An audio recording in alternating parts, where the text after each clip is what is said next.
Құрметті Қасым-Жомарт Кемелұлы, құрметті ұлттық кеңес мүшелері, ұлттық қоғамдық сенім кеңесінің 3-ші отырысын бастайық.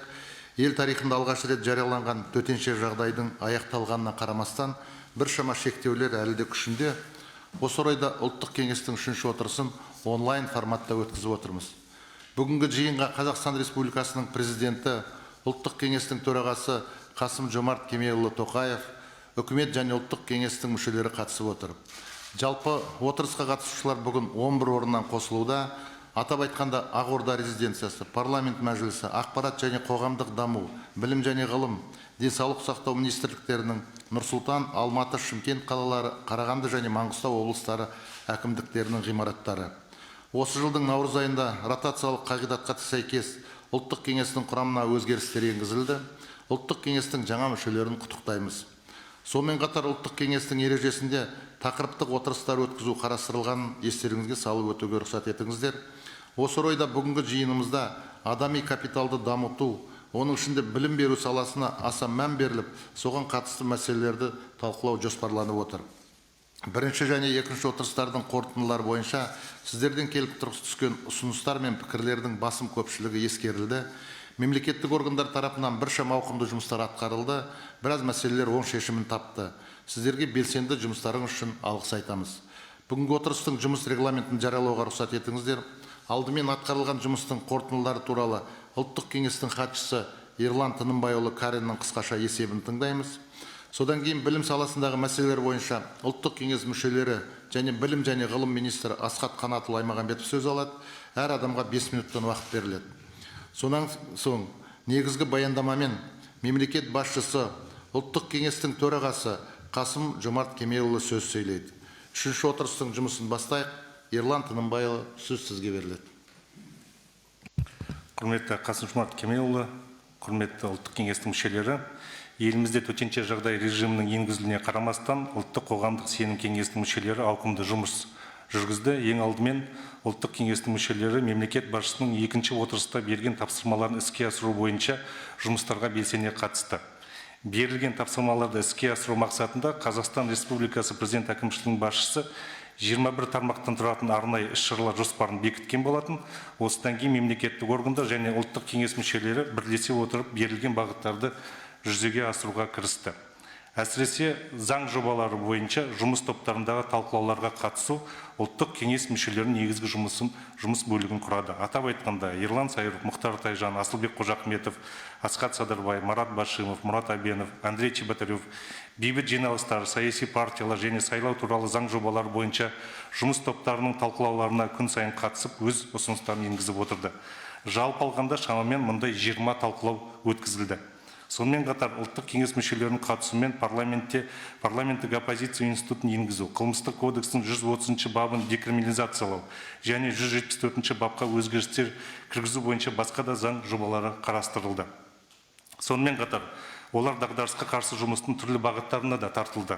Ерлан Сайыров пен Айдос Сарым елбасы Нұрсұлтан Әбішұлы Назарбаевтың бастамасымен коронавирусқа қарсы күрес жағдайында әлеуметтік осал топтарға қолдау көрсету үшін құрылған Біргеміз қорының қамқоршылық кеңесіне кірді.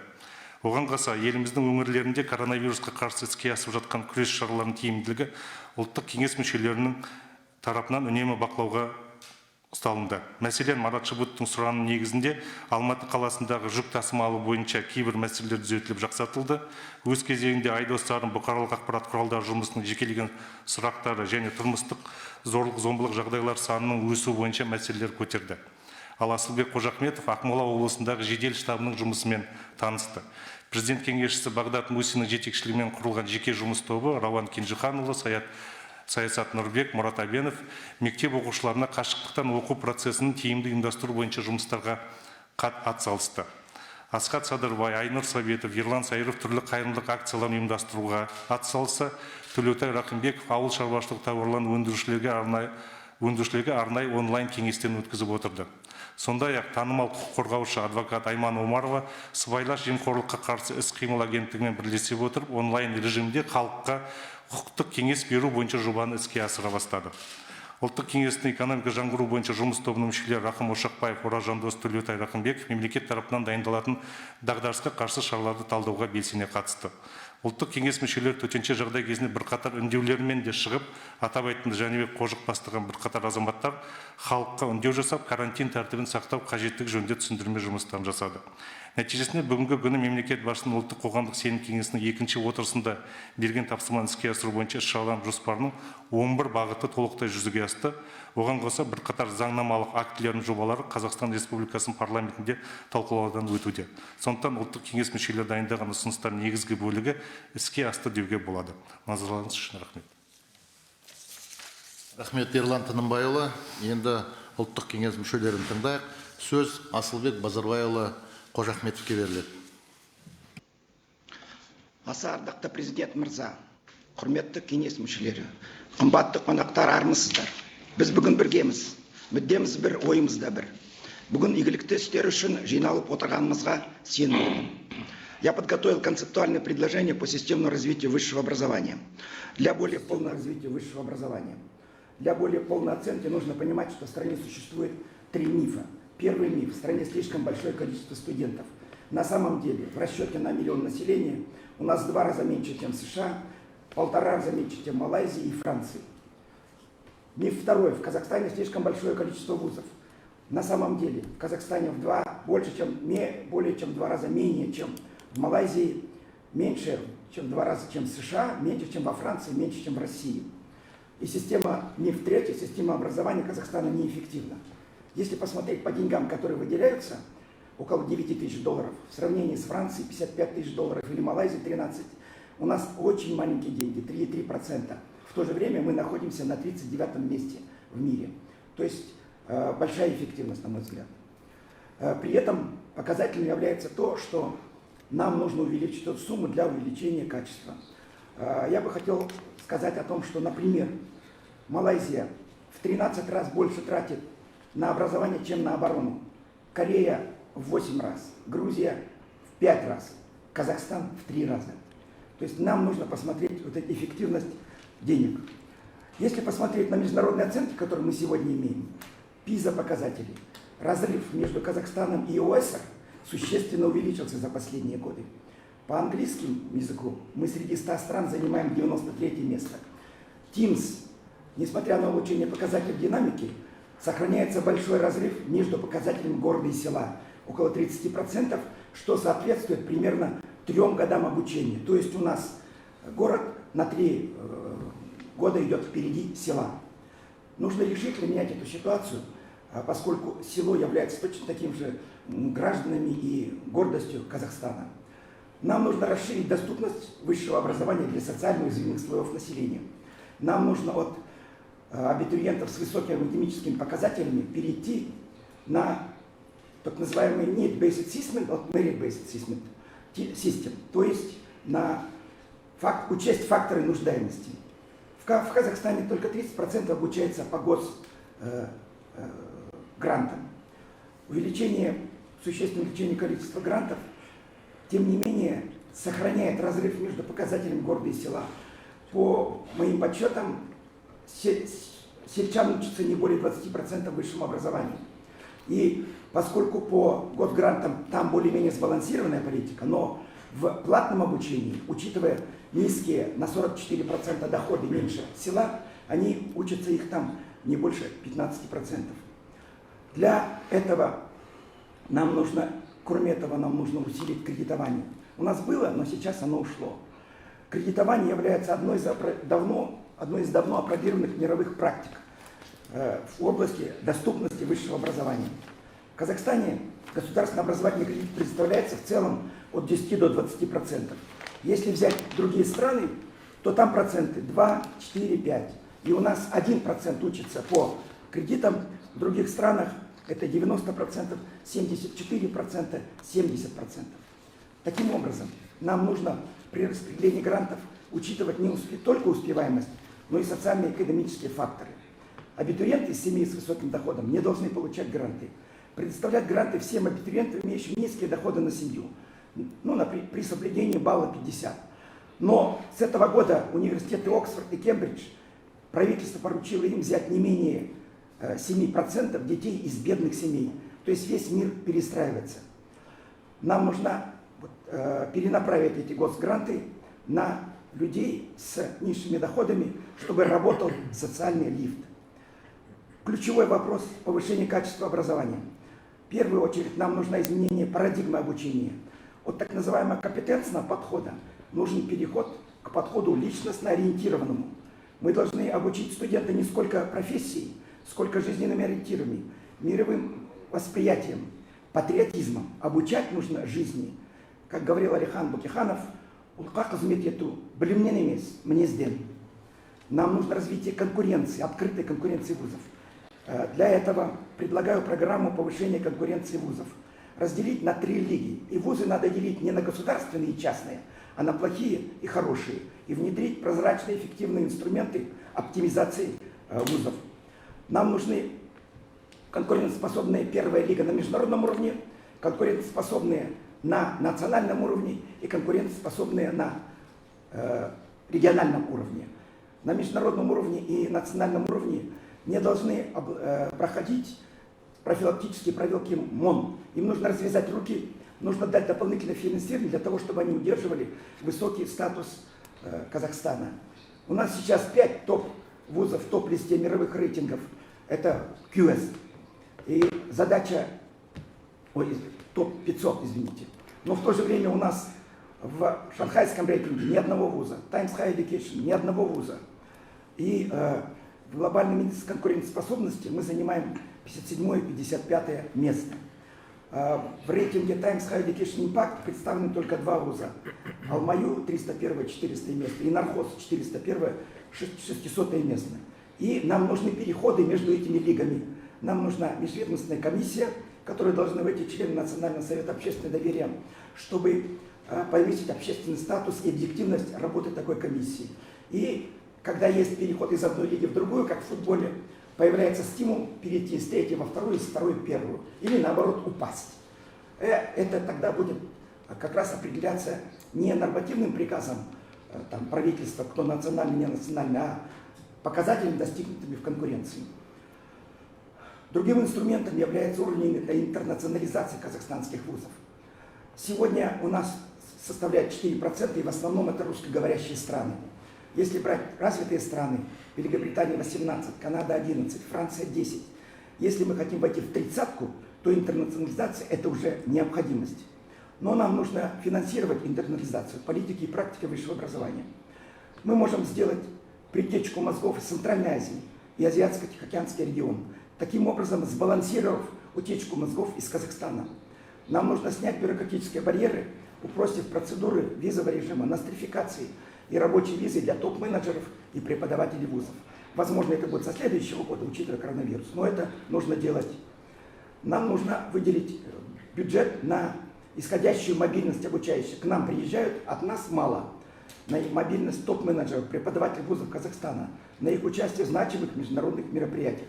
Нам нужно увеличить гранты для Кандастар, поскольку лица казахской национальности, если они приедут в гораздо большей степени, то мы и больше привлечем таких людей. Всецело поддерживая политику Министерства образования в направлении автономии вузов, делаются большие шаги в правильном направлении. Я считаю, что предоставление реальной автономии вузам способствует и повышению их ответственности. Тогда нужно передать все полномочия. Для этого корпоративное управление через советы попечителей должно идти не на словах, а на деле. Советы попечителей должны возглавлять главы регионов для того, чтобы на вузы возложить стратегическую ответственность по содействию региона, по содействию развитию региона.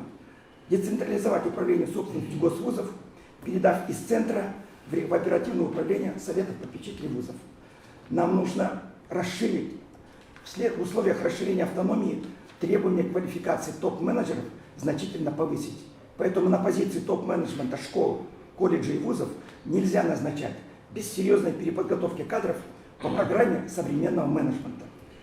Нам нужна модель предпринимательского высшего образования в Казахстане, к модели обучающих университетов, которые транслируют знания, научно-исследовательских университетов, которые генерируют знания. Нужны предпринимательские университеты, которые генерируют инновации. В стратегическом плане развития Казахстана до 2025 года написано повышение развития предпринимательства до 35% с 27%. Эти 8% могут в первую очередь появиться среди выпускников вузов, которые при формировании предпринимательского мышления и компетенций стремятся создать свой бизнес, а не стать наемными работниками. Третьей миссией вузов, как двигатели экономики и лидеры гражданского общества, должен стать импакт на экономику и общество. Абай атамасатмандай адамзат ушин еңбек ет. Если взять лидеров общественного мнения Казахстана, вы посмотрите 30-35 человек, то там нет ни одного представителя вуза. Вузы не играют роль в социальной стабилизации, вузы не играют роль при конфликтах, в то время как там большие интеллектуальные ресурсы, и они могли и должны были быть. Лидерами гражданского общества должны стать вузы. И роль третьей миссии, как вовлеченность в обучение и в исследование. В соответствии с новыми задачами 21 века нам стоит задача, разрешите еще несколько минут, 2 минуты. Развитие человеческого капитала. То есть нам не так просто от образования перейти к человеческому капиталу. Нам нужно пожизненное образование. Но для этого нам нужен такой департамент в Министерстве образования, поскольку сейчас пока этим мало уделяется внимания, и тогда у нас смычка бизнес и образование резко усилится. Нам нужна переподготовка офицеров запаса, которые уходят 45-50 лет, и они могут заняться менеджментом и предпринимательством, и обучение людей серебряного возраста, пенсионеров. Нам нужно расширение и рост финансирования высшего образования. Каким образом? Не только государство. У нас сегодня 69% учатся за счет домохозяйств и только 1% за счет бизнеса. В других странах бизнес обучает и 10%, и 20%. Вот такой перекос нам нужно ликвидировать. У нас есть большой запас в 1% недропользования неокр и 1% недропользования на обучение, на образование. Эти деньги не подконтрольны, у нас нет статистики. Я убежден, что там большие запасы, особенно если начать контролировать. Нам нужно для этого привлечь стейкхолдеров из бизнеса для распределения расходов в образовании. Устранить базовые причины коррупции через формирование культуры академической честности. У нас ЕНТ около 100 тысяч сдает ежегодно, 90 тысяч пытаются воспользоваться гаджетами. Нам нужна непримиримая политика к таким вещам. Я знаю, первые шаги уже министерство сделало в этом направлении, но я хотел бы поддержать, поскольку многие боятся таких решительных действий. По науке Казахстан находится на первом месте в мире по публикациям в хищнических изданиях. То есть это не является свидетельством развития науки, скорее наоборот. Поэтому не надо засчитывать публикации в этих журналах при защите PhD и профессора. И усилить борьбу с плагиатом. И последнее, нам нужна синергия госуправления и бизнеса в развитии человеческого капитала. Почему-то считается, что образованием занимается только Министерство образования. Каждое второе министерство, оно отвечает за эти вопросы, должно этим заниматься. Но кроме этого, бизнес, он должен быть вовлечен в развитие человеческого капитала. У нас должна быть прямая горизонталь между бизнесом и образованием, между бизнесом, между госуправлением и образованием. На этом я хотел бы закончить, учитывая краткий вариант презентации. Спасибо, Асылбек Базарбаевич. Келесі сөз кезегі Рауан Кенжиханұлына. Құрметті Қасым-Жомарт Кемелұлы, құрметті кеңес мүшелері. Білім берудің жағдайына толық қанағаттанатын әлемде бірде-бір мемлекет жоқ. Барлығы ұлттық білім беру жүйелерін қазіргі өзгерістерге қауырт бейімдеу үстінде. Бүгінгі ұлттық қоғамдық сенім кеңесінің мәжілісі де білім беру тақырыбына арналуы еліміздегі осы саланың өзекті мәселелеріне тиісті назар аударып, олардың шешілуіне жол ашады деп сенеміз. Олай болса, кейбір мәселелерге назар аударуға рұқсат етіңіздер. Біріншіден, Қазақстандағы білім берудің сапасын арттыруға басты кедергі мектептің жағдайы деп ойлаймыз. Нақтырақ айтсақ, Қазақстанға мектеп жетіспейді. Қазіргі таңда еліміздегі 7400 мектепте жалпы саны 3,5 миллионнан аса бала бар. Оның 70%-ы 2 ауысымда, ал 200 мың бала 3 ауысымды мектепте оқиды. Соңғы жылдары Қазақстан білім берудің мазмұнын жаңартуға көп күш салды. Ілгері дамыған елдердің талаптарына бағытталды. Бірақ біз талаптарына ұмтылған елдердің еш қайсысында 3 немесе 2 ауысымда оқытатын мектеп жоқ. Ал сапалы білім беру үшін мектептің 1 ауысымда жұмыс істеуі өте маңызды. Біздің есебімізше, орта білім беру жүйесін толықтай 1 ауысымға өткізу үшін Қазақстанға шамамен 3 мыңдай жаңа мектеп қажет. Әрине, мұндай аса ауқымды мәселені мемлекет тек өз күшімен тез арада шеше алмайды. Біздің ұсынысымыз мектеп салуға жеке қорларды кеңінен тарту. Қазіргі мемлекеттік жекеменшік әріптестік құралы және білім беруді жан басына шағып қаржыландыру тетігі мектеп салуға жеке қаражатты, соның ішінде шетелдік қорларды тартуға мүмкіндік береді деп ойлаймыз. Алайда осы аталған тетіктер аясындағы бизнесті экономикалық тұрғыдан ынталандыру шаралары жеткіліксіз. Оларды қайта қарап, кеңейту қажет деп санаймыз. Сонымен бірге дағдарыстан кейінгі экономиканы жандандырудың бір амалы ретінде мектеп құрылысында қарастыруға болар еді. Ауқымды мектеп құрылысының экономика мен қоғамға ұзақ мерзімде берері мол екендігіне сеніміміз мол. Тиісті есептеріміз бен нақты ұсыныстарымызды білім және ғылым министрлігіне бердік. Екіншіден, еліміздің білім беру саласында жүріп жатқан өзгерістер негізінен халықаралық талаптарды ескеріп, нақты ғылымдар мен технология, ағылшын тілін оқыту секілді бағыттарға басымдық берді. Сөзсіз бұл өте маңызды және қажет. Дегенмен де, білім берудің әлемге ортақ стандарттары, халықаралық ұйымдардың PISA секілді білім сапасын ортақ бағалау құралдары және ол ұйымдардың ақыл кеңестері сайып келгенде әлемдік нарыққа әмбебап маман дайындауға, Қазақстан секілді елдердің қабілетті деген балаларын дамыған елдерге тартуға, жалпы алғанда әлем азаматтарын тәрбиелеуге бағытталғаны айдан анық. Әлем азаматы рухында білім мен тәрбие алған бала Қазақстанның нағыз жанашыр азаматы болып өсуі екіталай.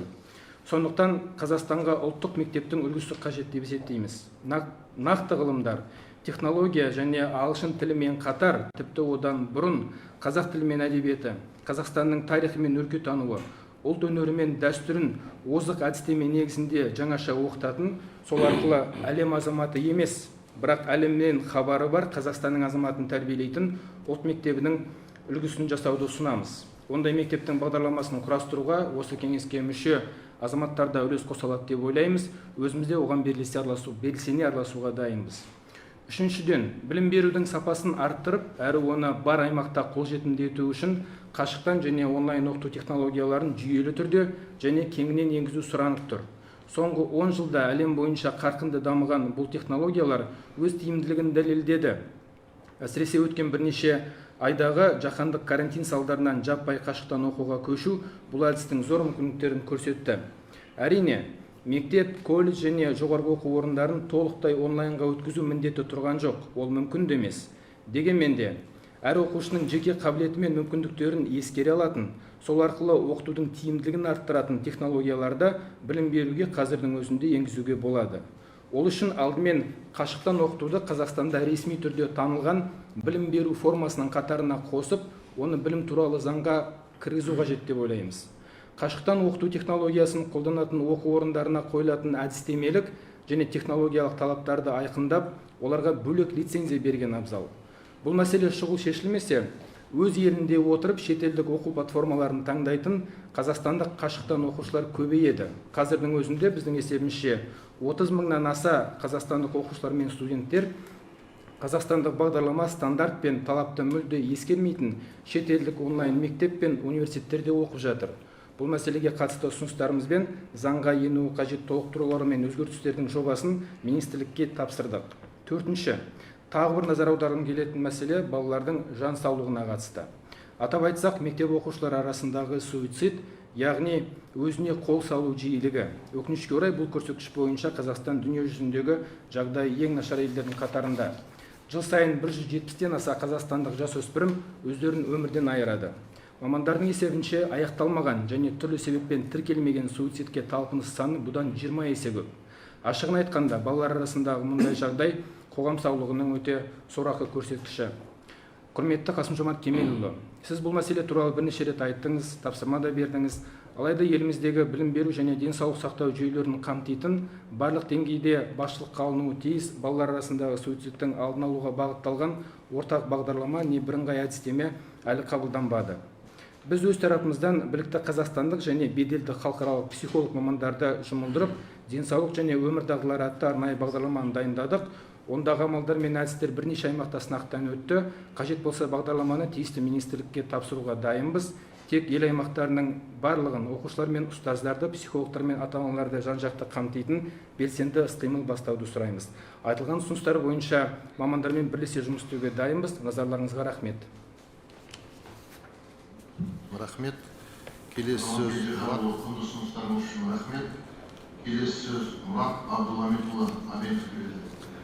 Құрметті әріптестер, құрметті Қасым Жомарт Кемелұлы, мынау бүгін ұлттық кеңестің отырысы ұлттық педкеңестің форматында өтіп жатыр. Миллиондаған ата-ана, оқушы, 100 мыңдаған ұстаздар қазір өздерінің тағдыры қаралып осы тақырып күн тәртібінде тұрғанына қуанышты. Мен ойымша, мынау пандемия, эпидемиямен күрес мәселесі көп осы білім саласындағы проблеманы алға шығарды. Соның ішінде барлығын теңестіріп, әр мемлекеттің осы салаға дайындығын байқатты.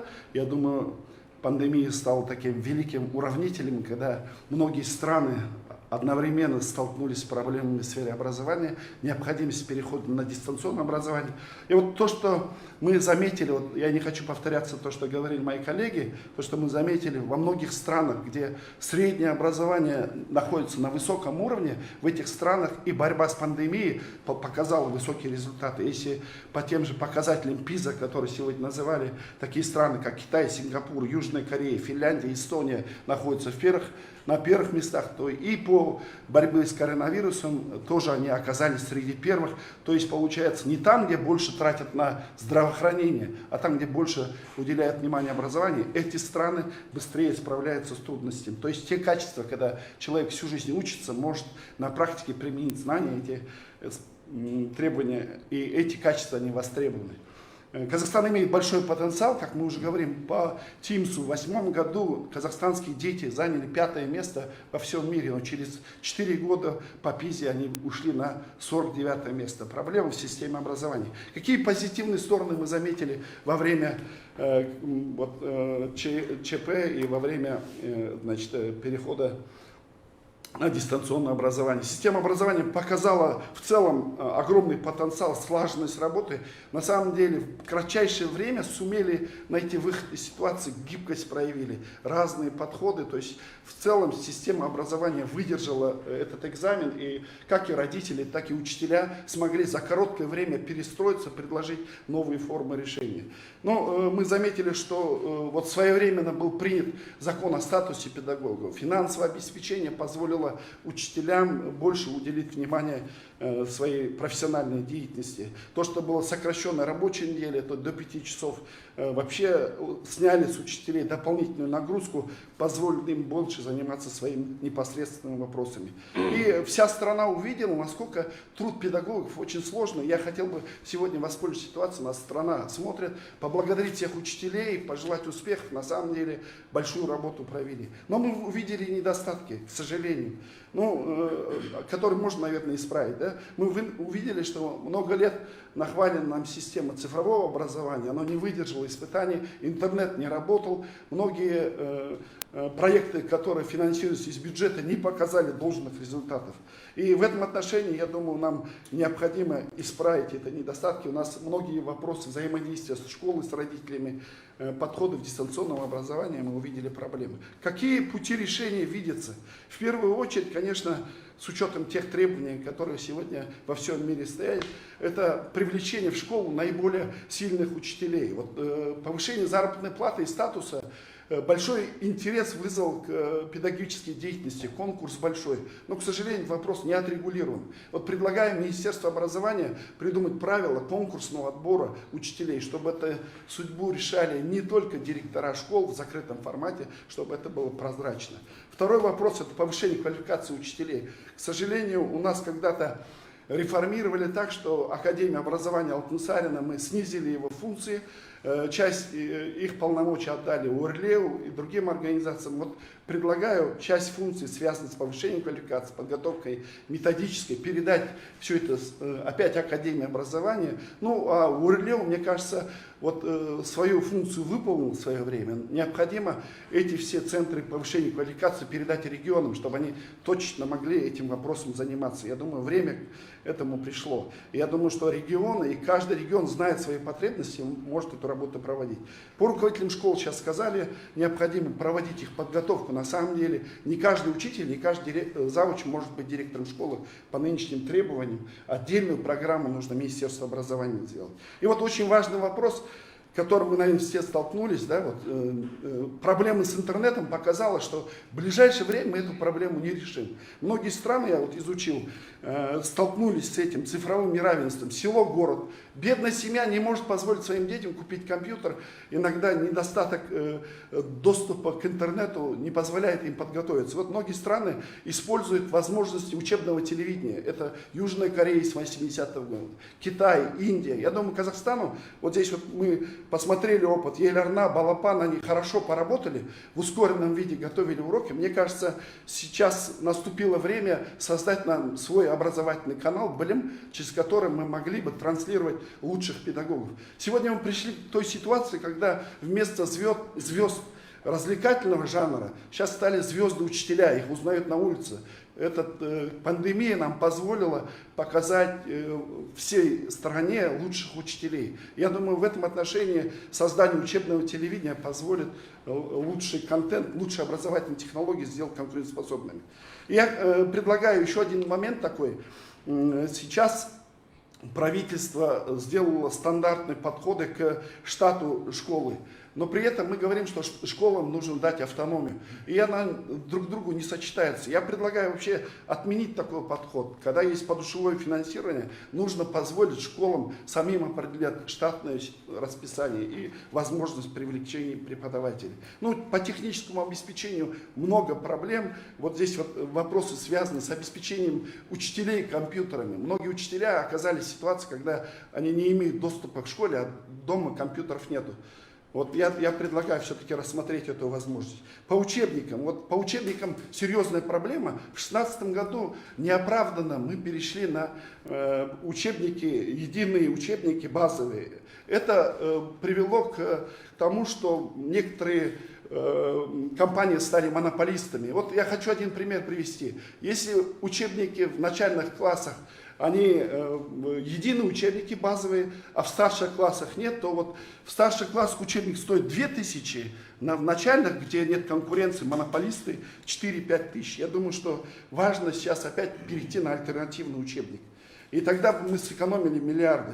И по электронным учебникам, вот я думаю, хотя бы учеников младших классов обеспечить, если планшетами, то можно было бы закачать им эти книги и могли использовать. По грантам на образование, вот здесь один короткий момент хочу сказать. Много лет мы распределяем гранты по языкам, то есть вузам. Зачем-то определяем 75% на казахском, 25% на русском. При этом получается, что молодой человек, выпускник, получил 70 баллов, не может поступить на авиацию, на другом языке получил 50, получает гранты. И нас пилоты возят, которые имеют худшее образование. И по утечке талантов я хочу сказать, вот все-таки вернуться к тому, чтобы лучшим ученикам предоставлять государственные гранты вне конкурса победителям Олимпиад. И по закрытию вузов, вот здесь вот работа МОНом проведена серьезно, я знаю, противодействие есть. За частными вузами, которые готовят некачественно, стоят, конечно, серьезные люди. Но здесь, я думаю, вот МОНу надо помочь, поддержать. Сложная работа, я знаю, что критика идет, давление оказывается, но без этого мы не сможем. И последний момент, на который я хочу обратить внимание, это защита прав детей. Вот, к сожалению, вот, тот случай, когда в интернате погибают дети, в прошлом году изнасилованная ученица. Вот при партии Нур-Отан есть совет по вопросам семьи, женщин, детей. Вот этот совет в прошлом году, я там член этого совета, мы объездили все регионы, дали предложения. Но эти предложения растеклись по всем министерствам, ведомствам. Нет ни одного органа, кто бы за семью отвечал. Там за детей, там за семью и так далее. Все-таки, наверное, пришло время подумать о том, чтобы какое-то агентство, наверное, было, которое за проблему семьи отвечает. То есть туда и детей, и молодых семей, и многие другие вопросы мы объединили. Спасибо за внимание. Я хочу всем пожелать успеха в нашей большой работе.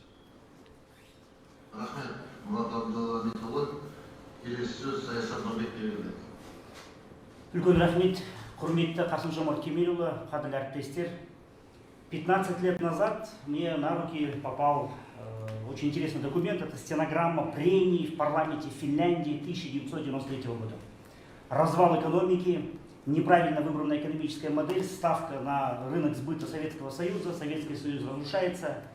Финляндия стоит перед огромной проблемой тотального там обнищания и краха вот той выбранной экономической модели.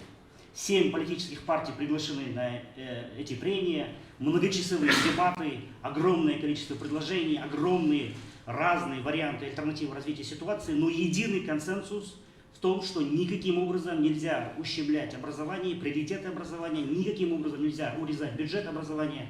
И там модель, которая была заложена в 70-80-е годы целым поколением, которое бросило себя в топку истории и заложило основу этого финского чуда образовательного, никаким образом вот в 1993 году не поколебало. Я вчера перечитывал этот документ, и у меня очень простой призыв к вам, Касым-Жомарт Кемелевич. Я так понимаю, сейчас закладываются контуры нового национального плана, вашего видения развития страны. К концу года, я так понял, это сформируется уже. И я вот от лица всего образовательного сообщества, лично от себя, вот призываю к вам, чтобы развернуть приоритет всего нашего госаппарата, всей нашей национальной государственной политики и сделать ключевым приоритетом именно вопросы образования и человеческого капитала. Такую ставку сделали страны Южная Корея, Сингапур, Тайвань, Финляндия. Все эти страны сейчас очень конкурентоспособны, выдерживают все огромные испытания, изменения, которые в мире происходят, в первую очередь благодаря вот той большой политике, которая заложена была еще в 70-е, 80-е годы. Мне вот буквально на днях исполнилось 39 лет, вот мое поколение, которое сейчас себя считает, кстати, потерянным поколением, 80-ники, мы сейчас находимся перед таким большим жизненным выбором, что нам дальше делать. Есть знания, опыт какие-то, опыт ошибок больших накопленных. И вот мой личный кумир, Эки Архо, вот он был генеральным директором Национального совета по развитию образования с 1972 по 1992 год, критический фин. Вот он был представителем вот этого поколения, которое бросило себя в топку истории. Поэтому вот, пожалуйста, используйте нашу энергию. Мы готовы тоже бросить себя в топку истории, потому что я понимаю, что другой альтернативы у Казахстана нет. Поэтому вот такое у меня немножко эмоциональное обращение к высшему руководству нашей страны. Также несколько точечных предложений, которые коллеги еще не озвучили. Первое. В ближайшее десятилетие произойдет, наверное, самые большие критические изменения в сфере образования. Есть много этому факторов, огромное количество исследований написано по этому поводу. Коронавирус, как Мурат Абдулович сказал, подсветил все эти проблемы. Поэтому назрело национального форсайта по развитию образовательной среды. Нам нужно очень четко определиться в ближайшие 5-10 лет, какие будут контуры, приоритеты, ориентиры образовательной модели, которую мы будем выстраивать. Второе. Мурат Абдулович тоже осветил эту проблему, цифровое неравенство. По сути дела, начинается новый водораздел, начинается новое неравенство социальное, которое раньше, если было там, по доходам, по происхождению, то сейчас это вопрос цифровой грамотности. Удивительный исторический факт. Ровно 100 лет назад, в 1919 году, если вы помните, декретом было принято декрет о ликвидации безграмотности у населения, тот самый знаменитый ликбез. Вот сейчас настала пора запускать массовую программу ликвидации цифровой безграмотности, которая сейчас является вот этим водоразделом. По дошкольному и среднему образованию несколько конкретных точечных предложений. Первое.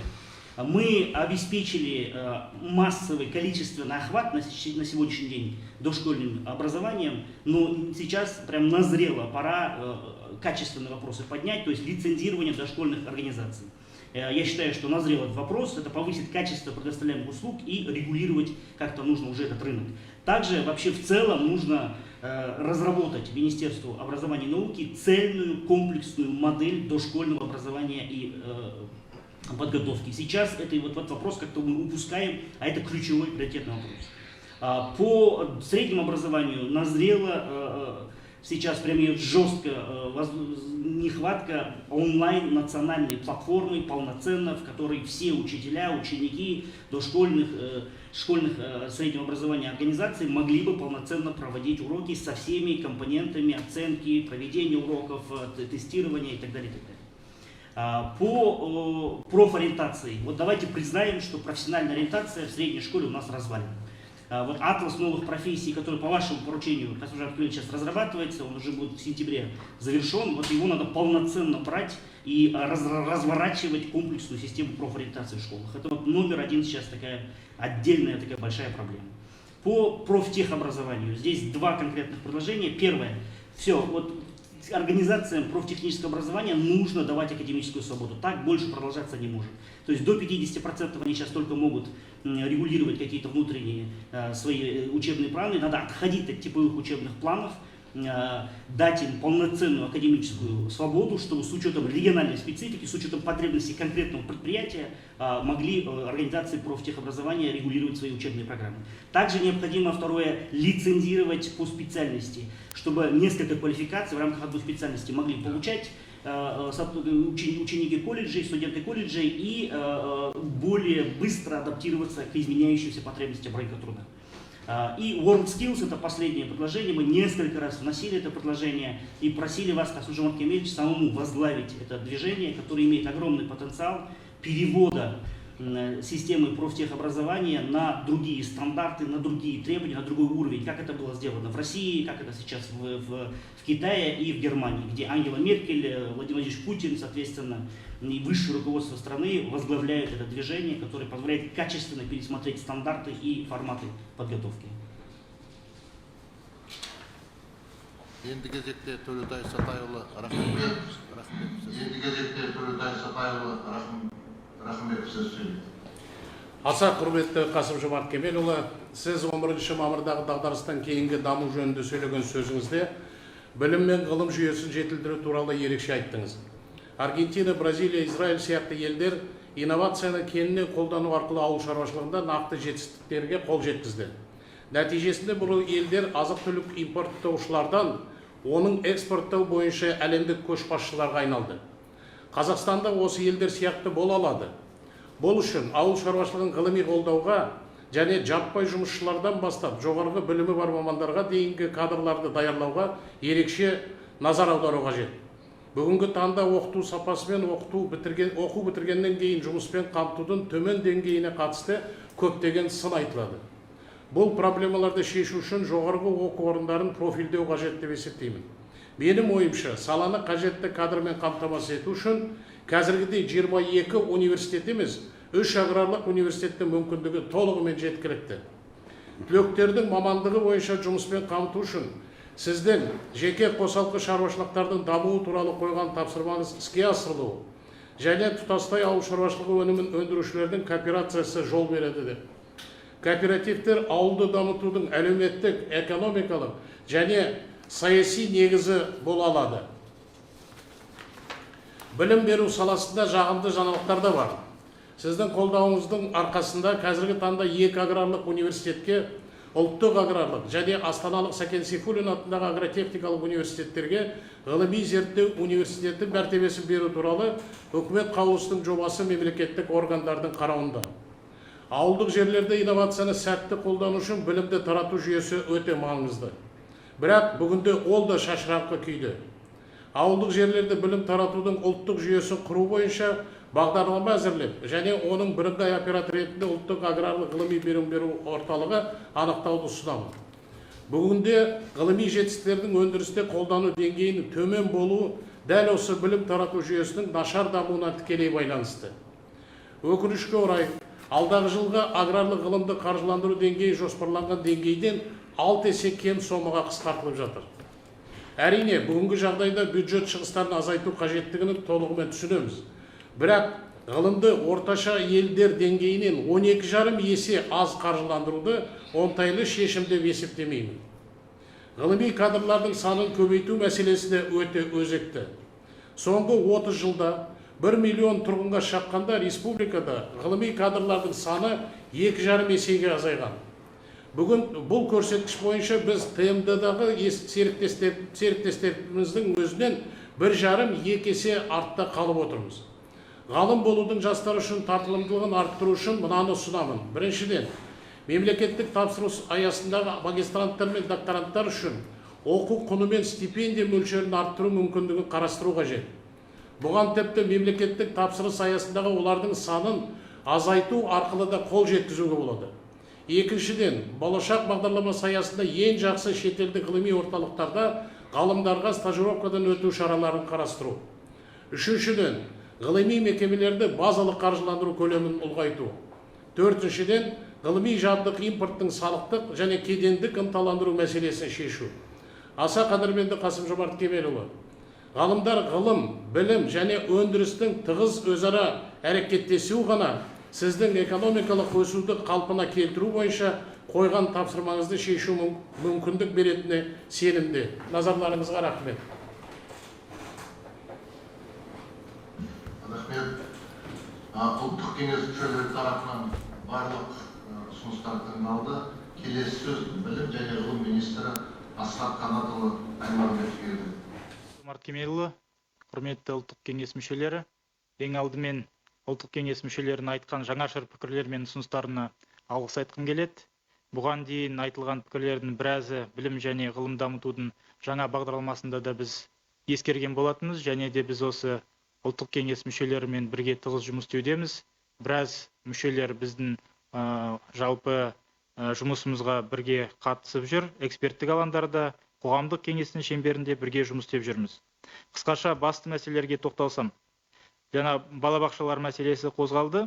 Балабақшалар бойынша бүгінгі мектепке дейінгі білім деңгейінде балаларды кезекке қою және қабылдау 100% толық автоматтандырылды. Балабақшалармен қамту 98%-ға жетті. Бірақ әрине де бұл көбінесе сандық көрсеткіштер.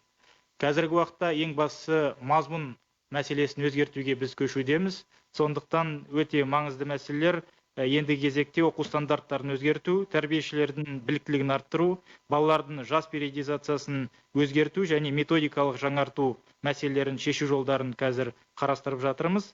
Мектеп деңгейінде сниптар мен санпиндердің талаптарын жеңілдетіп, 3 қалада пилоттық режимде жан басына қаржыландыру жұмысын бастадық. Соның арқасында қазір жекеменшік мектептердің үлесі артып келеді. Осы тек қана бір жылдың ішінде жекеменшік мектептердің үлесі 75%-ға артты. Алдыңғы жылы 70 жекеменшік мектептер іске қосылды. Әрине, жаңа қосылып жаңа көтеріп жатыр мәселені 3 ауысымды мектептер. Біздің алдымызда тұрған басты мақсат 2 ауысым емес, біздің алдымызда тұрған басты мақсат 1 ауысымды мектептерге көшу. Олсыз білім берудің сапасын жақсарту әрине де мүмкін емес. Сондықтан әріптестерімізбен толығымен келісеміз.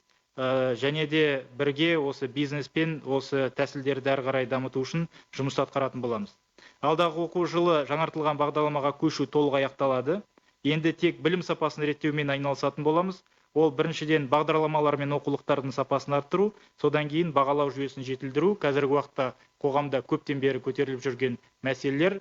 Біз оны жалпы қоғаммен бірлесіп жұмысты атқарып бастап кеттік. Тағы да бір өте маңызды мәселе бұл тәрбие жұмысы. Тәрбиесіз берілген білім адамзаттың қас жауы дегендей, бізде қазір осы мектеп қабырғасында осы тәрбие жұмысын бір дұрыс ретке қою мәселесін қолға алдық. Сондықтан осы жылдан бастап жаңа тәрбие жұмысы парадигмасы іске асырылуда. Ең бастысы ол елін сүйер қазақстандықтарды тәрбиелеп, отбасылық құндылықтарды бойына сіңірген азаматтар қалыптастыруға бағытталған. Тағы да бір маңызды мәселе ауыл мен қала арасындағы алшақтық. Пизаның соңғы көрсеткіштерін қарайтын болсақ, орта есеппен бізде Қазақстан бойынша 1,5 жыл ауыл мен қаланың оқушыларын білім сапасын қарасақ. Әрине де біріншіден ауыл мен қала арасындағы алшақтық болса, екіншіден өңір мен өңір арасындағы да үлкен алшақтық бар. Сондықтан біз бұны қала мен ауыл алшақтығын және де өңірлер арасындағы үлкен алшақтық мәселесін шешуге тиісті жұмыстарды жүргізіп жатырмыз. Енді әрине де бұл проблеманың негізгі себебінің бірі бұл мұғалімнің жетіспеушілігі, әсіресе ауылдық жерлерде. Өйткені бала аз болғандықтан сағат аз, ал сағат аз болса білікті мұғалім бармайды. Бізде бір ставка алу үшін жаңағы мұғалімдер 18 сағатқа жұмыс істеу керек, бала аз болғаннан кейін сағат жетіспейді. Сондықтан осы мәселе әрине де бүгінгі күні өте күрделі мәселенің бірі болуда. Бұдан бөлек біз бүгін бірнеше пәндерді оқытатын мұғалімдерді даярлау, оқу материалдық базаны нығайту, интернет сапасын жетілдіру ауылдарда және де тірек мектептерінің желісін дамыту бойынша жұмысты жүргізудеміз, және де мемлекеттік бағдарламада осы мәселелер бөлек қарастырылған. Очень важный вопрос – это обеспечение образованием детей с особыми потребностями, развитие инклюзивного образования. И в основном инклюзив у нас долгое время понимался как просто обеспечение безбарьерной среды, когда мы занимались пандусами. Но на самом деле, когда мы уже решили вопросы пандусов, безбарьерной среды, более-менее мы столкнулись с тем, что самая главная проблема в содержании. Это в методиках, это готовности педагогов работать с этими детьми, это система оценивания, это специальные программы. Поэтому мы сейчас вместе с общественными организациями полностью занимаемся вопросами развития инклюзива именно в содержательном плане. Конечно, общественники ставили вопрос по внедрению тьюторов в учебный процесс. С сентября текущего года данный вопрос будет решен. Для резкого увеличения охвата коррекционной помощи мы предусматриваем размещение государственного заказа в кабинетах коррекции. Законопроект находится в парламенте. Я надеюсь, депутаты наши предложения поддержат. Одним из наиболее важных вопросов является повышение статуса педагога и подготовка высококвалифицированных педагогов.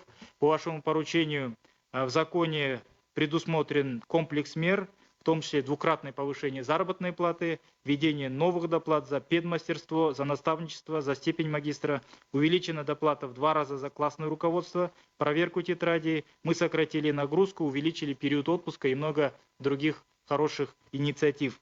Кроме того, нами проведена сейчас работа по кардинальному сокращению отчетности педагогов и организации образования. Мы утвердили минимальный перечень. Учитель теперь должен заполнять ежедневно только 2 документа. Все остальные документы уже он не заполняет. И поэтому главное, теперь педагог должен заниматься основной своей функцией — обучать детей. Внедряется также новая система переподготовки педагогов. Предусмотрен так называемый боковой вход в профессию педагога.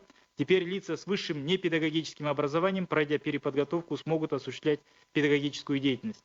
Вместе с тем полностью модернизируется педагогическое образование. Сейчас коллеги этот вопрос поднимали. Очень важно. Мы обновляем 100% учебных программ. Надо сегодня открыто сказать, что педагогические вузы по сравнению с тем содержанием, которое реализуется в школах, их программы намного отстали. Поэтому мы сейчас до конца этого учебного года обновляем 100% учебных программ, внедряем новый формат педпрактики и в пилотном режиме вводим сдачу квал-теста всеми выпускниками педагогических специальностей. С 2021 года такая сертификация будет внедрена повсеместно по всем педагогическим специальностям. Мы будем смотреть уже качество в разрезе каждого вуза. Кроме того, мы поэтапно повышаем проходной балл для поступления на педспециальности. Сейчас тоже члены Совета этот вопрос поднимали. Доп. Образование тоже является очень важным для развития детей. Мы сохраняем художественные направления, эстетические направления, танцевальные и одновременно развиваем новые направления, такие как робототехника, такие как STEM-образование, такие как 3D-принтинг и программирование. В прошлом году имели место факты сокращения учреждений доп. Образования в отдельных регионах. В настоящее время все это остановлено. Более того, по вашему поручению, сразу в нескольких регионах началось строительство больших современных дворцов школьников. Теперь о техническом профессиональном образовании. Мы обновили 246 учебных планов. До 2021 года обновим все образовательные программы колледжей, в том числе через международные стандарты WorldSkills. То, что сейчас были предложения, мы с коллегами полностью согласны. Мы в настоящее время тоже проводим работу по большей гибкости образовательных программ. Совместно с экспертами осуществляется синхронизация содержания программ старших классов школы с программами ТИПО. И это, наконец, нам позволит, чтобы выпускники школы получили вместе с аттестатом сразу свидетельство на рабочую квалификацию. Кроме того, студентам предоставлена возможность получения сразу нескольких квалификаций во время своего обучения в колледже. Раньше он получал 1 квалификацию, сейчас получает сразу 3 квалификации. Таким образом решается вопрос охвата. Система управления и финансирования образования также претерпевает серьезные изменения. В рамках вашего поручения, данных на августовской конференции, трансформируется модель управления системой образования. Впервые для директоров, заместителей директоров детских садов, школ, колледжей мы вводим аттестацию, по итогам которой будет присваиваться соответствующие категории и с надбавки до 100% от оклада. Сегодня действительно у нас большой дефицит управляющих кадров, потому что директор школы или завуч получает намного меньше, чем получает учитель школы, хотя нагрузка действительно очень серьезная, поэтому мы на эти меры в настоящее время пошли. В соответствии с современными требованиями сфера образования переходит к корпоративному управлению.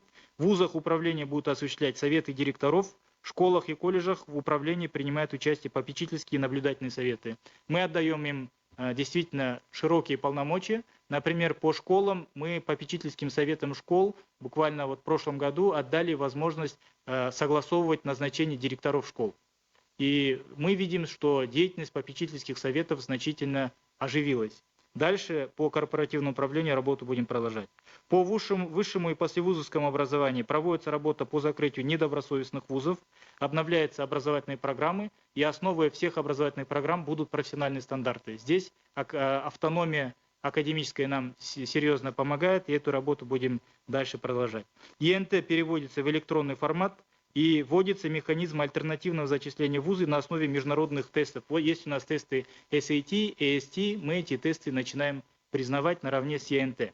Было много критики по содержанию вопросов ЕНТ, сейчас тоже было сказано. Мы сейчас трансформируем ЕНТ в стандартизированный тест, где будут проверяться не то, что ребенок запомнил, проверить, насколько у него память хорошая и вообще репродуктивная функция, скажем так, где будут проверяться его компетенции, критическое мышление, анализ и применение полученных знаний. Это очень важно, сейчас вот эти изменения уже начаты. Развитие науки является очень важным направлением деятельности министерства. Здесь наши усилия сосредоточены на 3 магистральных направлениях. Это укрепление интеллектуального потенциала науки, модернизация и цифровизация научной инфраструктуры, повышение результативности научных разработок и обеспечение прозрачности. Учеными неоднократно поднимался вопрос о переходе на ежегодное проведение грантовых конкурсов. До этого грантовые конкурсы проводились раз в 3 года, и это действительно неудобно. Если он один раз грант не получил, то через следующие 3 года там был вопрос, насколько он останется в этой профессии, поэтому мы эту ситуацию изменили. Теперь с текущего года грантовые конкурсы будут проводиться ежегодно на 3 года. Также предлагалось ученым сообществом, помимо общего грантового конкурса, ввести разные виды грантов. Это малые гранты, срочные гранты и гранты на коллаборацию, чтобы наши ученые взаимодействовали, проводили совместные исследования с зарубежными своими коллегами за рубежом. В настоящее время эта политика уже реализована, уже объявлен конкурс именно по новому направлению. Повышается прозрачность деятельности ННС. Долгое время деятельность ННС тоже подвергалась очень большой критике со стороны общества. Вопрос прозрачности, вопрос составов, вопрос легитимности составов. Поэтому по всем направлениям эти вопросы решены. Полностью составы на основе наукометрических объективных показателей мы обновили. И теперь по прозрачности, если раньше решения о финансировании принимались ННС тайным голосованием, то теперь с января текущего года мы ввели открытое голосование с четкими критериями, с четкими индикаторами. Более того, мы теперь проводим в онлайн-режиме. В целом, по развитию науки мы работаем с научным сообществом, с молодыми учеными, пересматриваем требования к публикациям, то, что сейчас было сказано, модернизируем систему докторантуры, и по развитию науки есть общее видение, мы эту работу дальше будем продолжать. Құрметті Қасым-Жомарт Кемелұлы, сіздің білім саласының алдында қойған міндеттері мен тапсырмалары кезең-кезеңмен жүзеге асуда. Алдағы уақытта отандық білім және ғылым салаларын дамыту бойынша әр қарай жүйелі және кешенді жұмыс жалғасатын болады. Назарларыңызға рахмет.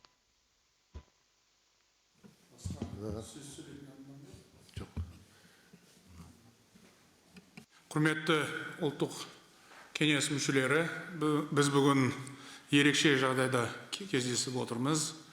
Коронавирус індеті жұмыс тәртібімізге елеулі өзгеріс енгізді. Қазіргі таңда еліміз пандемияның шарықтау шегінен өтті, бірақ індетпен күрес әлі аяқталған жоқ. Бұл індет өте қауіпті, батпандап кіреді, мысқалдап шығады. Коронавирус қазіргі әлемнің құндылықтарын айтарлықтай өзгертті. Денсаулық сақтау жүйесінің өзін-өзі қамтудың, ынтымақтасу мен жауапкершіліктің маңызы арта түсті. Соған сәйкес, мемлекет қызметінде және қоғамдық өмірдің барлық саласында түбегейлі өзгерістер болмақ. Пандемия біздің еліміз үшін де үлкен сынақ болып отыр. Қазақстан халқы ешқашан қиындыққа мойыған емес. Бұл жолда бірлігіміздің бекем екенін көрсеттік. Біз ырыс пен ынтымақтың арқасында кез келген сынақты абыроймен еңсереміз деп сенемін. Құрметті жиынға қатысушылар, бүгінгі отырысқа дейін атқарылған жұмысымыздың нақты нәтижесі бар. Бірер күн бұрын мен Қазақстан Республикасында бейбіт жиналыстарды ұйымдастыру және өткізу тәртібі туралы жаңа заңға қол қойдым. Бұл құжаттың басты ерекшелігі, бұдан былай бейбіт жиналыс өткізу үшін рұқсат алу қажет емес. Оның алдын ала ескертіп өткізуге болады. Осы заң қоғамдық саяси қатынастарды демократиялық жолмен одан әрі дамытуға зор үлес қосады деп ойлаймын. депутаттарға заң жобасын егжей-тегжейлі қарастырғаны үшін алғыс айтамын. Бірлесе атқарылған жұмыстың мән маңызы зор. Жаңа заң азаматтардың бейбіт жиындар өткізуге конституциялық құқығын толық қамтамасыз етеді. Саяси реформалардың бірінші топтамасына кіретін басқа да заң жобалары әзірленіп жатыр. Сондай-ақ сайлау туралы және саяси партиялар туралы заңдарға өзгерістер енгізетін құжаттарға қол қойдым. Біз парламенттік оппозиция институтын енгіздік. Саяси партияларды тіркеуге қатысты талап жеңілдетілді. Сайлауға түсетін саяси партиялар әйелдер мен жастар үшін 30% квота бөлетін болады. Жала жабуды қылмыс санатынан алып тастау және қылмыстық кодексінің 174 бабын ізгілендіру жөніндегі нормаларға азаматтар барынша қолдау білдірді. Бұдан бөлек, басқа да мәселелер бойынша нақты нәтиже бар. Шетелден жұмысшылар әкелуге белгіленген квота 40%-ға азайды. Есеп комитеті мемлекеттік органдарда жүргізілген тексерістің аудиторлық қорытындыларын жариялай бастады.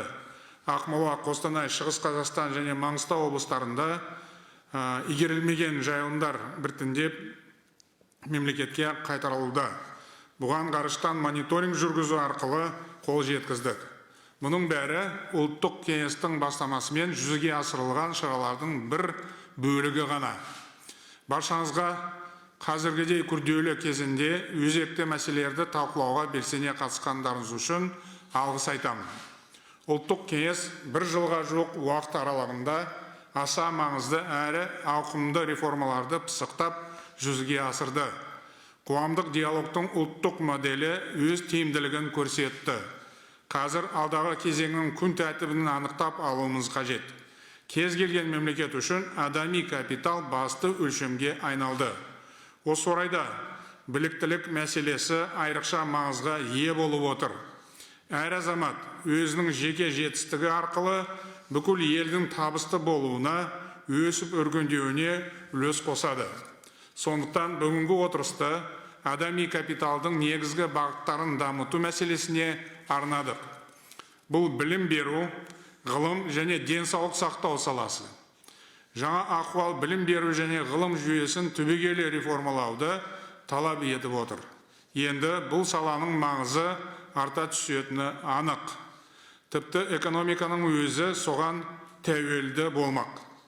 Біз білім мен ғылым саласының болашақтағы рөлін айқын түсінуіміз керек. Бүкіл мемлекеттік саясатты соған сәйкес жүзеге асырамыз. Білім беруді және ғылымды дамытудың 2025 жылға дейінгі мемлекеттік бағдарламасы бойынша жүзеге асырылатын реформаларды қайта зерделеу қажет. 2025 жылға дейін білім саласына бөлінетін қаражат 6 есе, ғылымға бөлінетін қаржы 7 есе өсетінін ескерген жөн. Ал енді ерекше назар аударатын және пысықтауды қажет ететін мәселелерге тоқталайын. Казахстан серьезно отстает от развитых стран по результатам международной оценки уровня знаний наших учащихся. Можно привести множество объяснений подобного отставания, сегодня об этом тоже говорилось, но основная причина в недостаточности выделяемых на образование средств, а также в отсутствии системности и продуманности реформ в этой исключительно важной сфере. По сути дела, образование – это важнейшая отрасль экономики. Что касается недостаточности выделяемых на образование средств, о чем я только что сказал, конечно же, этому есть причины, как говорится, надо жить по средствам. Но в среднем мы тратим на одного учащегося менее $1000 в год. Тогда как первая десятка стран-лидеров рейтинга ПИЗа на одного учащегося тратят от 10 до 14 тысяч.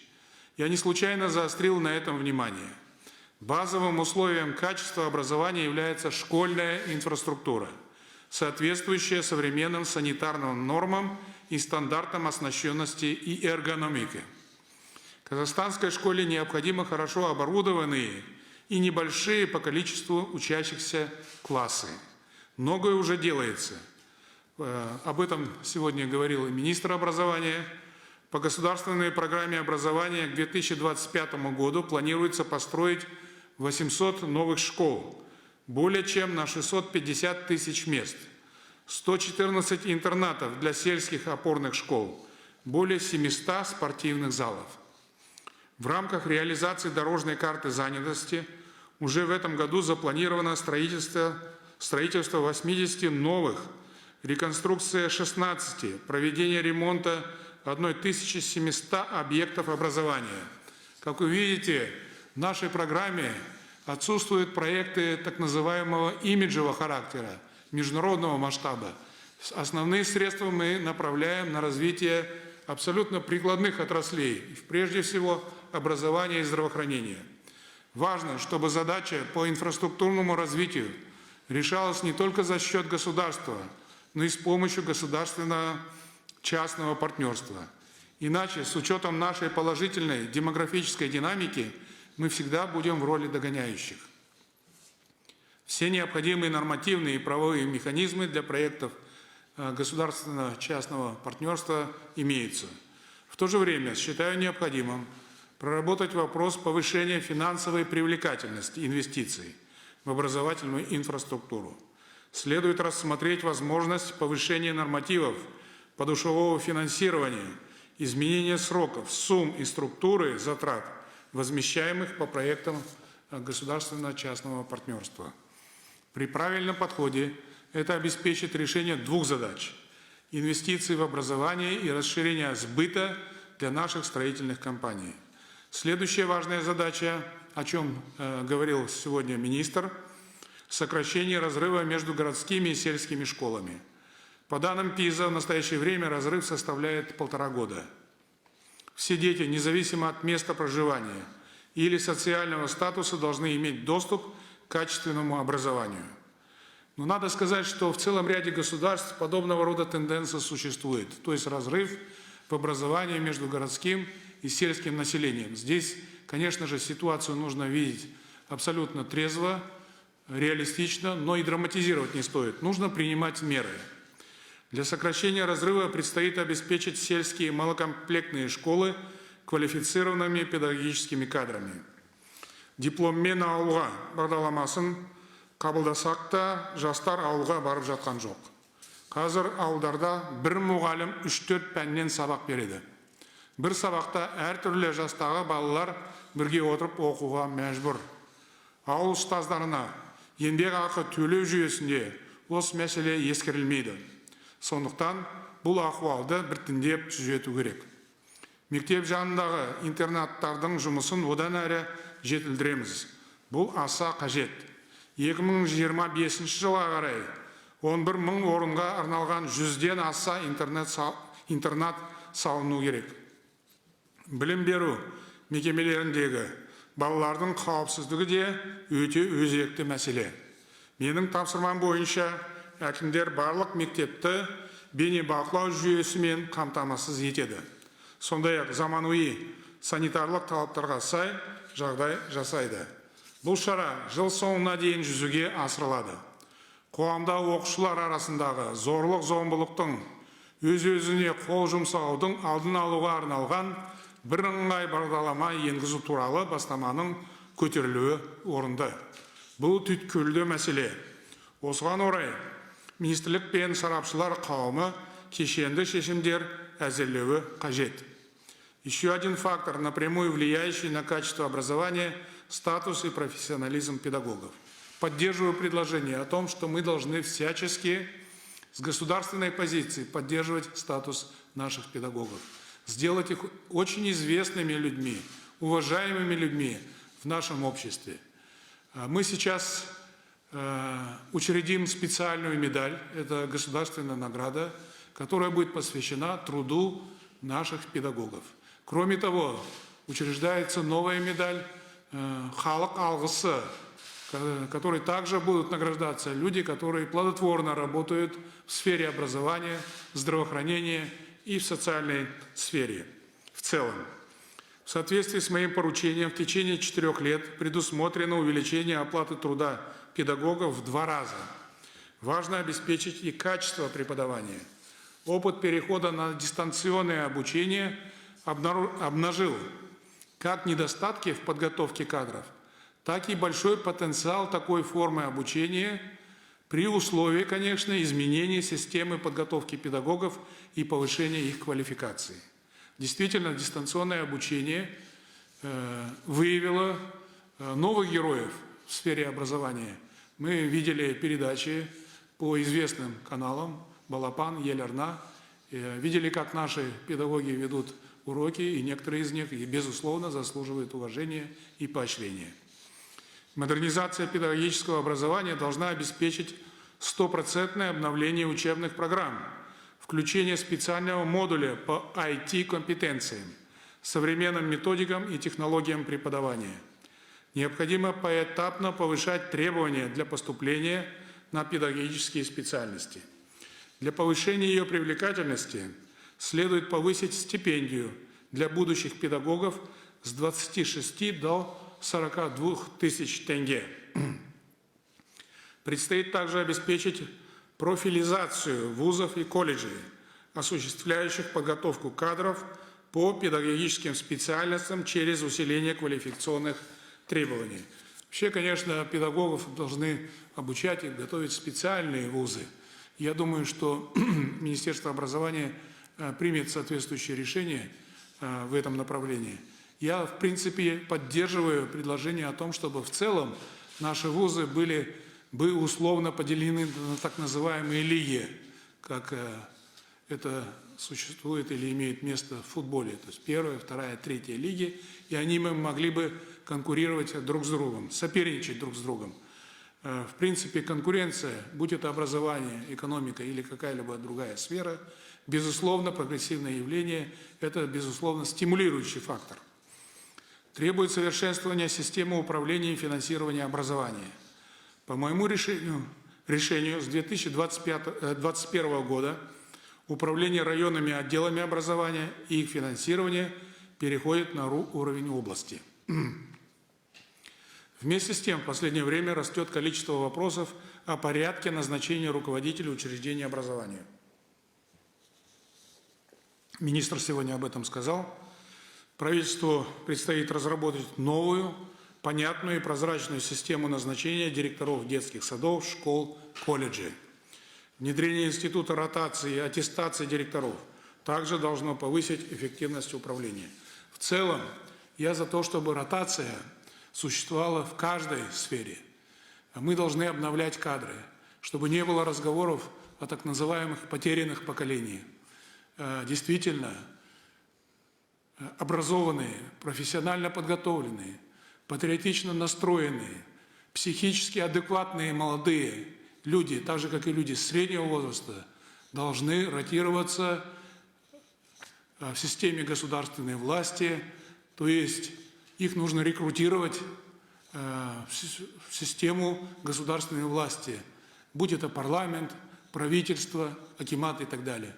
Я призываю искать новые таланты, я призываю искать людей профессионально подготовленных, патриотично настроенных, с тем, чтобы мы могли бы использовать их таланты в системе государственной власти, в системе государственной службы. Сейчас мы говорим о том, что будем реформировать государственную службу, создавать государственный аппарат нового уровня, качественно нового уровня. И, конечно же, нам понадобятся новые люди для этого. Поэтому соответствующие ведомства, агентства по делам государственной службы, так же, как и администрация президента, безусловно, должны заниматься этой проблемой. Профессия учителя особенная, поэтому их должны готовить вузы, создающие особые условия. Требует совершенствования системы управления и финансирования образования. Это я уже сказал. Требуется модернизация управления сферой образования на всех уровнях. Следует развивать коллегиальные органы управления, наблюдательные и попечительские советы. Система раннего развития наших детей также не соответствует международным стандартам. Мы должны активно развивать дошкольное образование, обеспечивать преемственность программ со школьной. В ближайшее время охват детей от 3 до 6 лет дошкольным воспитанием и обучением будет доведен до 100%. Вместе с тем у нас пока нет полноценной модели дошкольного развития. Правительству следует разработать ее до конца года. Нам также следует обеспечить максимальный охват детей дополнительным образованием. Это крайне важно для реализации спортивного, творческого, интеллектуального потенциала наших детей для их гармоничного роста. В этих целях важно расширить охват, поддержать частную инициативу. Государственный заказ должен производиться в частных организациях дополнительного образования на максимально выгодных условиях. Особенно это касается сельской местности, малых и моногородов. Далее. Необходимо активно развивать техническое и профессиональное образование. В рамках проекта «ЖАС Маман» мы обновляем материально-техническую базу 180 колледжей.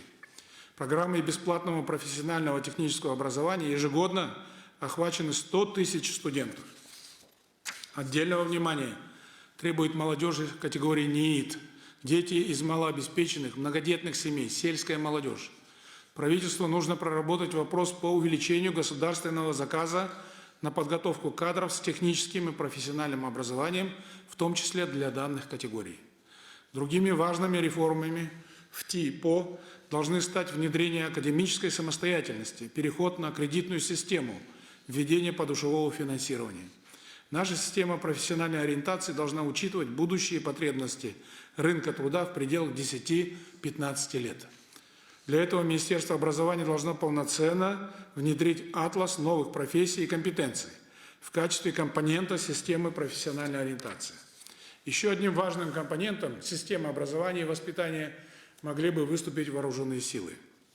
Помимо исполнения воинского долга, служба в армии должна давать определенные профессиональные навыки для дальнейшей гражданской жизни.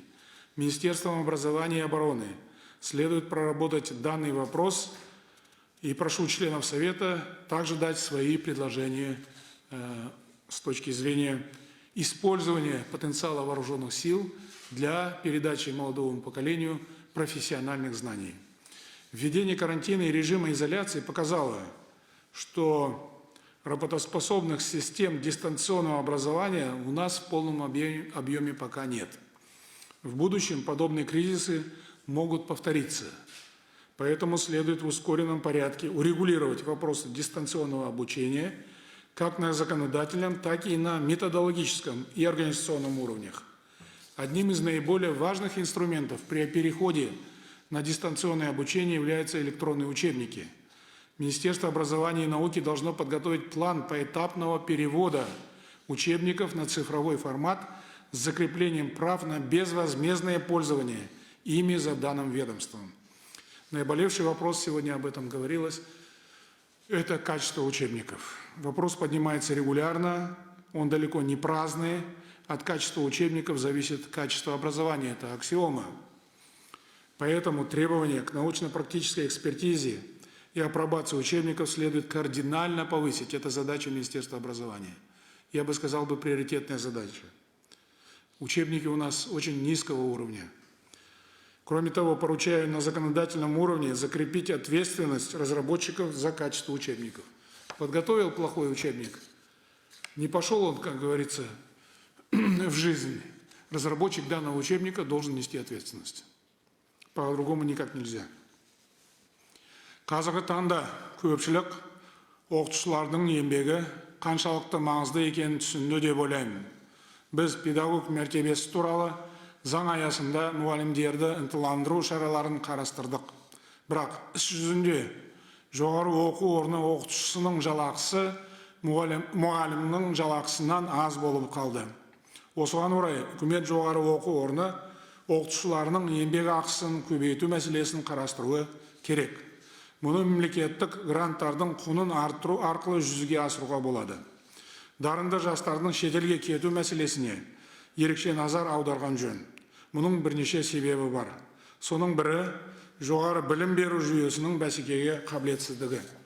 Әрине бұл қосымша инвестицияны талап етеді. Осыған орай біз білім гранттарының орташа құнын 340-420 мың теңгеден 1 миллион теңгеге дейін көбейту туралы шешім қабылдадық. Яғни грант құны 3 есе артады. Сол арқылы оқытушылардың жалақысын кезең-кезеңмен арттырып, университеттердің материалдық базасын нығайтуға болады. Бұл маңызды қадам. Өйткені грант құны 2011 жылдан бері өскен жоқ. Еліміздің 10 жоғары оқу орны әлемнің үздік 500 университетінің қатарына қосылуы керек.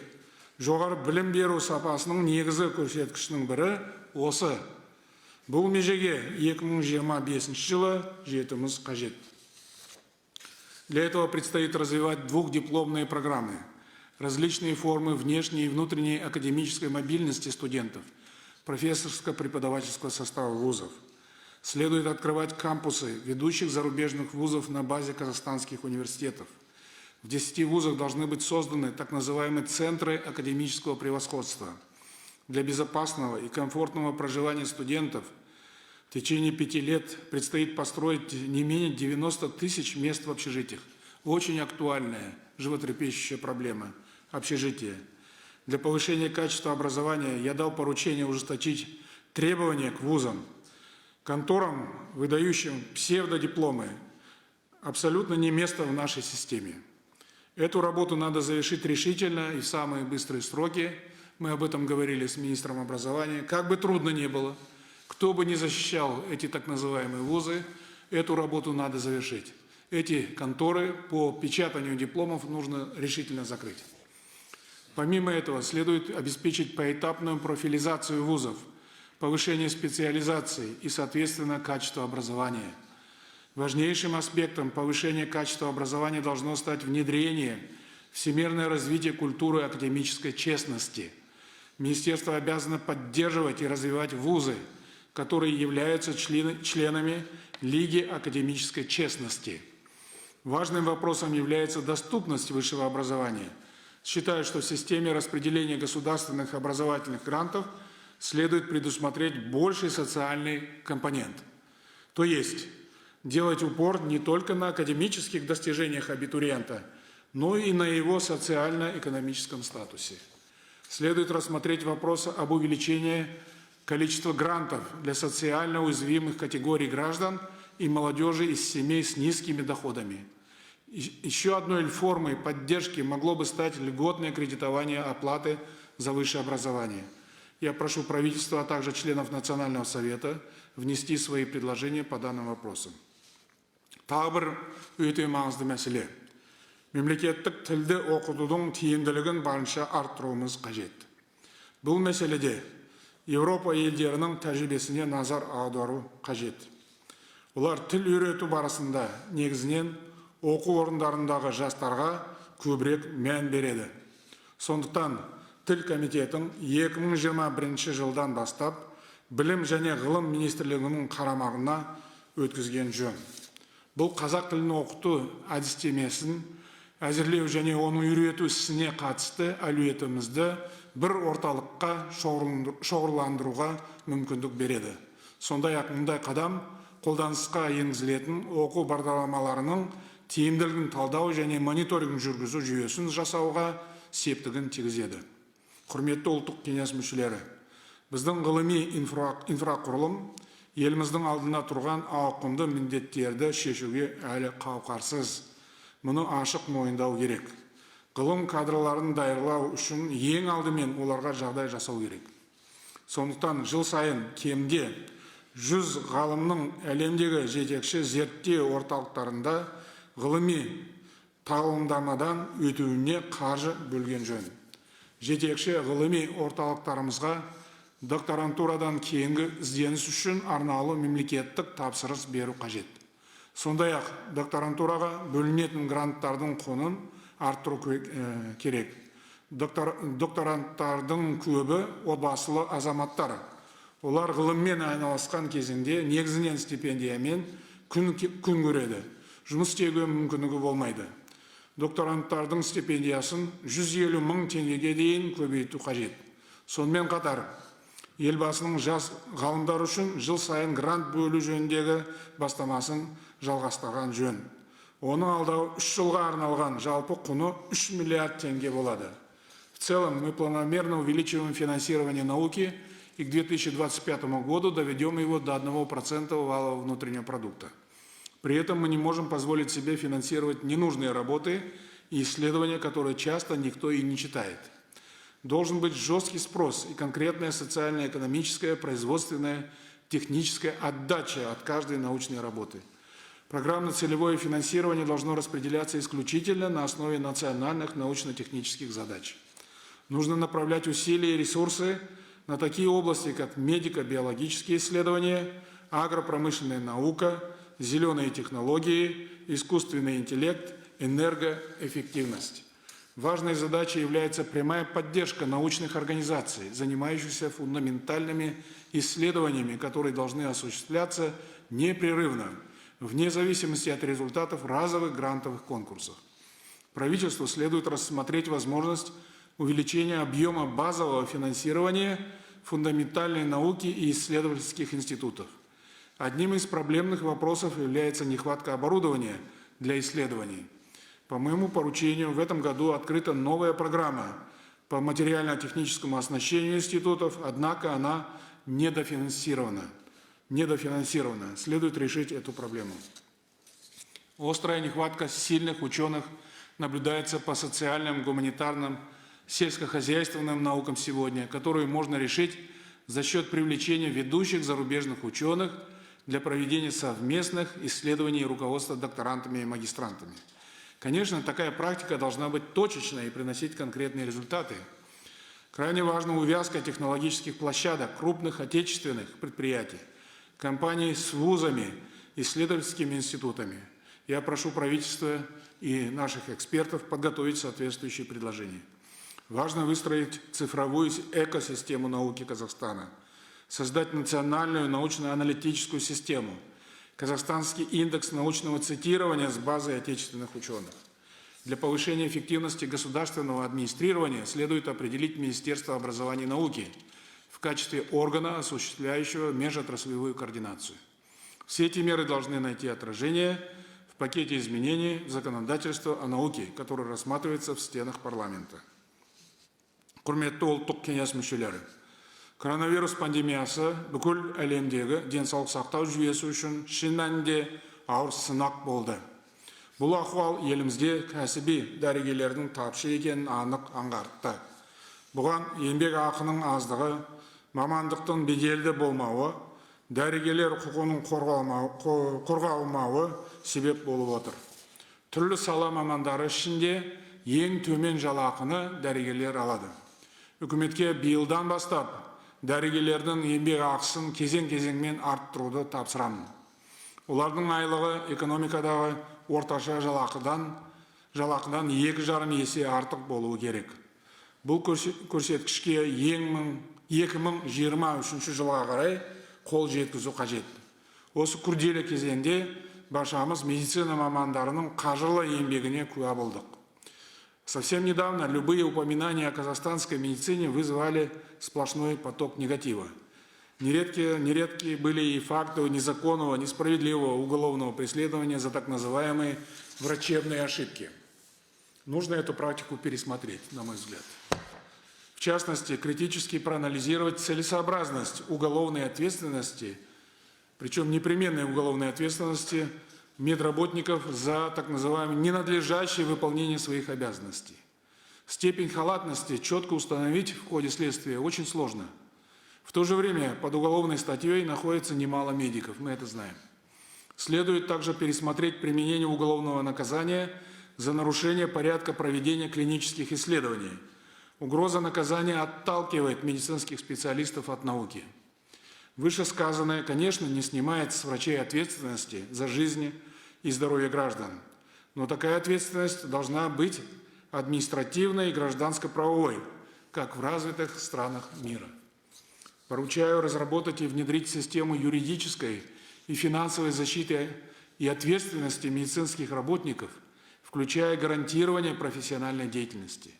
Следует планомерно решать вопросы инфраструктуры здравоохранения. Во многих странах острой проблемой в период пандемии стала нехватка больничных мест. В Казахстане изношены более половины медицинских объектов и свыше трети медицинского оборудования. Алдағы 5 жылда мемлекеттік денсаулық сақтау мекемелерін медициналық техникамен 100% қамтамасыз етуіміз керек. Сонымен қатар жаңа ауруханалар салу қажет. Жұмыспен қамту жол картасының аясында биылдың өзінде 24 жаңа денсаулық сақтау нысаны пайдалануға беріледі. 2025 жылға қарай мемлекеттік бағдарлама бойынша 20 ірі клиника салынады. Құрылыс мемлекеттік жекеменшік серіктестік негізінде жүзеге асырылады. Үкімет пен әкімдер бұл тапсырманы мүлтіксіз орындауы тиіс. Бүкіл әлемде пандемия қайта өршіп кетуде мүмкін. Сол үшін жұқпалы ауруларды емдейтін клиникалардың барлығын халықаралық стандарттарға сәйкестендіруіміз керек. С 2010 года мы делали упор на оптимизацию некоторых направлений здравоохранения, экстенсивную эффективность этих объектов. В результате сокращено около 1000 инфекционных коек. С учетом биологических угроз правительству необходимо рассмотреть вопрос допустимой избыточности системы здравоохранения по определенным направлениям и поддерживать ее готовность к критическим ситуациям.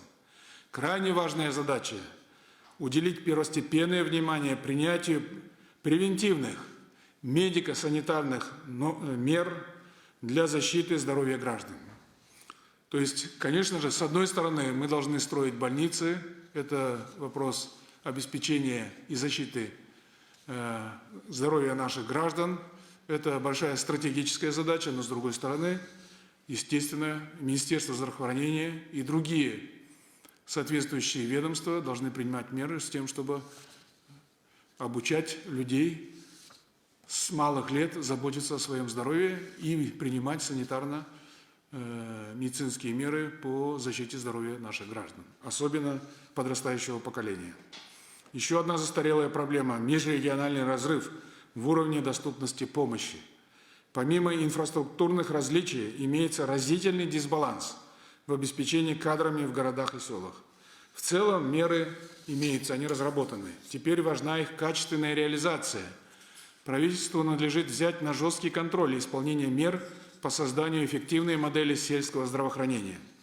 Необходимо ускорить и повысить эффективность процессов цифровизации, внедрение безбумажного ведения медицинской документации. В рамках государственной программы развития здравоохранения запланировано создание единого цифрового пространства здравоохранения. 90% медицинских организаций будут интегрированы в платформу, внедрены электронные паспорта здоровья, создана единая база хранения медицинской информации. Это, так сказать, план работы, но его, безусловно, нужно реализовать. Важно привлекать в систему здравоохранения квалифицированных IT-специалистов, задействовать потенциал отечественных разработчиков медицинских информационных систем. Сегодня значимой составляющей национальной безопасности всех стран стали вопросы биологической безопасности. Я уже говорил, мы должны быть готовы к повторной вспышке коронавируса. Ситуация усугубляется наличием стойких природных очагов и иных особо опасных инфекций на территории нашей страны и сопредельных государств. Принятие ряда непоследовательных реформ и реорганизаций послужило причиной ослабления службы санитарно-эпидемиологического надзора и системы инфекционного контроля. Необходимо усилить и институционализировать санитарно-эпидемиологическую службу, СЭС. Пора вернуться к доказавшей свою эффективность модели. В этой связи уже начаты работы по созданию нового комитета. Будут значительно повышены статус и полномочия главного государственного санитарного врача. Сама жизнь подсказывает эту реформу. Будут приняты меры по социальной защите специалистов и пересмотрена система подготовки кадров этой службы. Кроме того, необходимо дальнейшее укрепление сотрудничества с зарубежными странами в сфере борьбы с инфекционными болезнями. Система биологической безопасности должна работать по общим стандартам и обеспечивать эффективное межстрановое взаимодействие и реагирование на угрозы. Возможные масштабы, потенциальные реальные потери при развитии угрожающей биологической ситуации требуют создания единой системы обеспечения биологической безопасности страны. До конца года следует разработать закон о биологической безопасности Республики Казахстан. Пандемия кезінде өңірлердің жылдам әрекет етіп, жедел шешім қабылдай алмайтыны байқалды. Денсаулық сақтау саласына қатысты көптеген мәселе орталықтың тікелей араласуымен шешіліп отырды.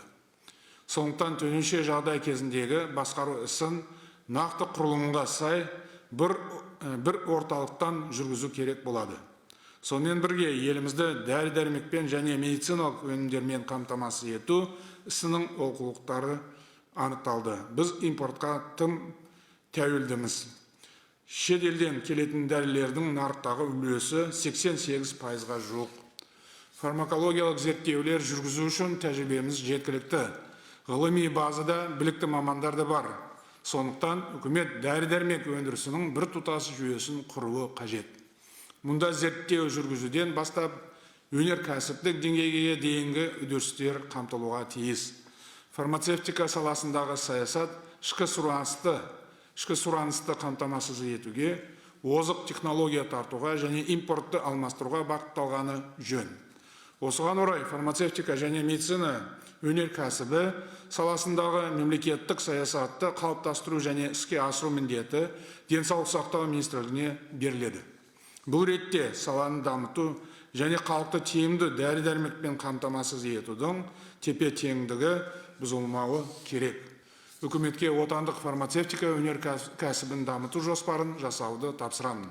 Онда нақты көрсеткіштер мен мақсат міндеттер айқындалуға тиіс. Құрметті ұлттық кеңестің мүшелері, бүгін мен негізгі әлеуметтік салаларды реформалауға арналған бастамалар жөнінде айттым. Бұл бастамалардың басым бөлігі ұлттық кеңес мүшелерінің ұсыныстары негізінде жасалды. Осы шараларды тиімді жүзеге асырсақ, адами капиталдың сапасын айтарлықтай арттырамыз. Бұл мәселе жөнінде ешқандай күмәнім жоқ. Жұмыстарыңызға табыс тілеймін. Рахмет. Рахмет, Қасым-Жомарт Кемелұлы. Құрметті ұлттық кеңестің мүшелері, отырысқа қатысу